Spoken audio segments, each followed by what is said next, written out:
नमस्कार। North east आवाज time to time के एक खास पेशकश काम की बात रंजन सिंह के साथ में मैं रंजन सिंह आप सभी को स्वागत करता हूं। काम के बाद में आज हम बात करेंगे असम सरकार के अरुणोदय प्रकल्प के बारे में।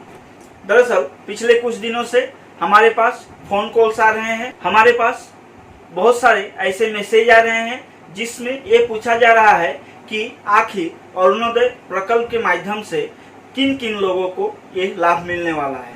हमें लगता है अधिकांश लोग अभी भी इसे ठीक से समझ नहीं पाए हैं, इसीलिए आज हम लोगों ने सोचा कि इस विषय पर एक जानकारी वीडियो बनाई जाए और आप लोगों तक पहुंचाई जाए। आज हम अरुणोदय प्रकल्प के हर एक पहलू के बारे में बात करेंगे। आप बस हमारे साथ बने रहिए। आज आप पूरा विस्तृत रूप से जानेंगे कि अरुणोदय प्रकल्प के बारे में किन किन को ये लाभ मिलने वाला है। तो आइए हम शुरू करते हैं। अरुणोदय प्रकल्प असम सरकार की एक ऐसा प्रकल्प है जिसके माध्यम से असम सरकार पूरे राज्य से 17 लाख जरूरतमंद लोगों के लिए एक सहायता राशि देने जा रही है, जो 830 रुपए से आरंभ होगा। प्रति माह सीधे आपके बैंक खाते में जमा हो जाएगा। इस परियोजना के तहत जो पहला लाभार्थी के रूप में आएंगे वो हैं विधवा महिलाएं। जो विधवा महिलाएं हैं उनको इस सूची में सर्वप्रथम स्थान दिया जाएगा। अगर हम सरल भाषा में समझे तो जिन जिन विधवा महिलाओं को विधवा पेंशन मिलता है उनको पहले चयन किया जाएगा इस परियोजना के लिए। इनके अलावा भी अगर ऐसे भी विधवा महिला हैं जिनको विधवा पेंशन नहीं मिलता हो और उनके घर में कोई सरकारी नौकरी करने वाला व्यक्ति ना हो तो उन्हें भी इस सूची में स्थान दिया जाएगा। लेकिन कोई विधवा महिला ऐसे हैं जिनके घर में कोई सरकारी कर्मचारी है या तो उनका खुद का जो पति थे वह सरकारी कर्मचारी थे, वो अब इस दुनिया में नहीं रहे, लेकिन उनका पेंशन विधवा महिला को मिल रहा है, तो इस क्षेत्र में उन विधवा महिलाओं को ये सूची में नहीं रखा जाएगा, यानी उनको ये लाभ नहीं मिलने वाला है। उसके बाद जो दूसरा स्थान दिया जाएगा वो है दिव्यांग। हमारे समाज में जितने भी दिव्यांग लोग हैं उनको दूसरा स्थान दिया जाएगा, लेकिन उसमें भी शर्त यही है कि उनके घर में कोई सरकारी नौकरी करने वाला व्यक्ति ना हो, तभी उनको ये लाभ मिलने वाला है। इसके बाद अगर आपके घर में कोई अविवाहित महिला है जिनका विवाह हुआ ही ना हो और उनका विवाह करने का उम्र भी चला गया हो, वो अपने परिवार के साथ रह रही हो, ऐसे महिलाओं को इस सूची में स्थान दिया जाएगा। उसके बाद अगर ऐसा कोई महिला है जिनका विवाह हो चुका था लेकिन कोई कारणवश उनका विवाह विच्छेद हो गया है, वह पुनः अपने माँ बाप के घर में रह रही हो, ऐसे महिलाओं को भी इस सूची में स्थान दिया जाएगा। आगे बढ़ने से पहले मैं आपको ये बता दूं कि एक विधानसभा क्षेत्र में 15,000 लाभार्थियों को ये लाभ मिलने वाला है। अगर किसी विधानसभा क्षेत्र में 1.5 लाख से ऊपर और 2 लाख के बीच वोटर हैं तो उस विधानसभा क्षेत्र में 16,000 लाभार्थियों को ये लाभ मिलने वाला है। पहला स्थान विधवा महिलाओं को दिया जाएगा, दूसरा स्थान दिव्यांगों को दिया जाएगा, तीसरा स्थान जो महिला ऐसी हैं उनका अभी तक विवाह नहीं हुआ है और आगे भी नहीं हो सकता है उनको दिया जाएगा, और चौथा स्थान दिया जाएगा जो महिला का विवाह हो चुका था पर किसी कारण विवाह विच्छेद हो गया है उनको दिया जाएगा। अगर इन सभी को देने के बाद अगर आपके विधानसभा क्षेत्र में 15,000 या 16,000 पूरे नहीं हो रहे हैं और भी कुछ लोग चाहिए, तो मंत्री हिमंत बिश्व शर्मा ने ये साफ किए हैं कि ऐसे हालात में उस विधानसभा क्षेत्र के ऐसे लोगों को चुना जाएगा जिनके पास राशन कार्ड नहीं है। तो फिर से हम एक बार समझ लें कि इस सूची में सबसे पहले विधवा महिलाएं आएंगे, दूसरे नंबर पे दिव्यांग आएंगे, तीसरे नंबर पर ऐसे महिलाएं आएंगे जिनका विवाह हुआ ना हो और विवाह का उम्र निकल गया हो, और चौथे स्थान पर उन महिलाओं को रखा जाएगा जिनका विवाह हो चुका था, किसी कारण उनका विवाह विच्छेद हो गया है या वो कोई कारणवश फिर से अपने माँ बाप के घर आकर रह रही हो, ऐसे महिलाओं को इस सूची में सर्वप्रथम स्थान दिया जाएगा।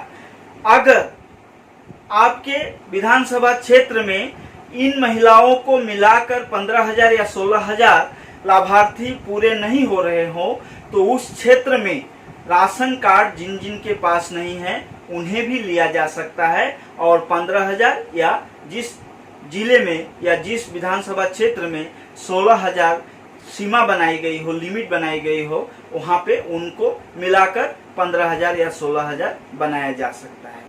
पिछले कुछ दिनों से हर विधानसभा क्षेत्र में, हर गांव में इसका चयन प्रक्रिया आरंभ हो चुका है।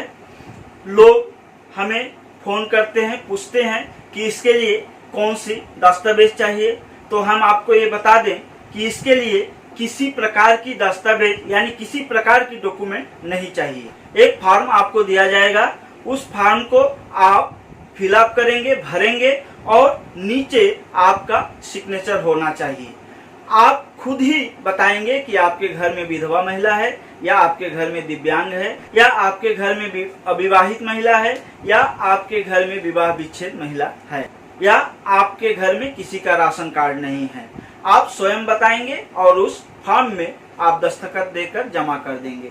आप जब जमा करेंगे उसके बाद जिला स्तरीय एक चयन कमेटी बनाई गई है और कुछ अरुणोदय सेवक का नियुक्ति भी किया गया है। अरुणोदय सेवक आपके घर में आएंगे, आप जो बातें लिखकर फॉर्म में दिए हैं उसका वह जांच करेंगे। अगर आप लिखे हो कि आपके घर में फ्रिज, रेफ्रिजरेटर या 4 पहिया गाड़ी नहीं है, अगर जांच के दौरान आपके घर में ये सब मिलता है तो आपका नाम तो उस सूची से कटेगा ही, साथ ही आपके ऊपर कानूनी कार्रवाई भी हो सकता है। अतः ये लाभ लेने के लिए आप झूठा कोई दलील ना दें, आप झूठे कोई फॉर्म ना भरें। साथ ही हमें ये भी समाचार मिल रहा है कि विभिन्न गांव में, विभिन्न जगहों पे कुछ ऐसे लोग हैं जैसे उस जीपी का, उस गांव का जो सदस्य हैं, जो प्रेसिडेंट हैं या वार्ड मेंबर हैं या तो बूथ कमेटी के प्रेसिडेंट हैं, सदस्य हैं, ऐसे लोग घर घर घूमकर बोल रहे हैं कि हमें 200 रुपए दो, हमें 500 रुपए दो या हमें 100 रुपए दो, मैं तुम्हारा नाम सूची में डलवा दूंगा और तुम्हें हर महीने 830 रुपए मिलेगा।